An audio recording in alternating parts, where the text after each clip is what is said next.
দেখো দুপুরে রান্না করব আজকে একটা নতুন রেসিপি করছি। এটা আমার বস বলে দিয়েছে।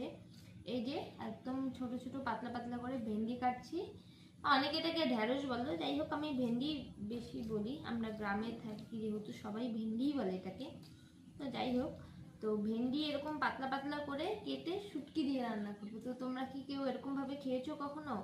এর আগে আমি আরেকদিন রান্না করেছিলাম, বলে দিয়েছিল, কিন্তু আমি এর আগে কখনো খাইনি। এর আগে একদিন রান্না করেছিলাম, সেদিনই ফার্স্ট টাইম, আর আজকে নিয়ে সেকেন্ড টাইম রান্না করছি। খেতে দারুণ টেস্টি, দারুণ টেস্টি।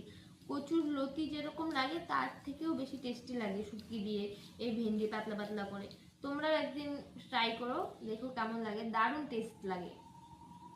তো চলো এখন রান্না করব। চলো টাটা। আর এখানে দেখো কতগুলো ভেন্ডি এনেছে। এখানে এক প্লাস্টিক ছিল, এটা ভর্তি ছিল, কেজি খানেকের মতো হবে। আর এখানে এই যে এতগুলো রয়েছে, আর এখানে এখানে এতটা কেটেছি। তো চলো এখন ভেন্ডিটা কেটে দুপুরে রান্না করব। তো চলো টাটা।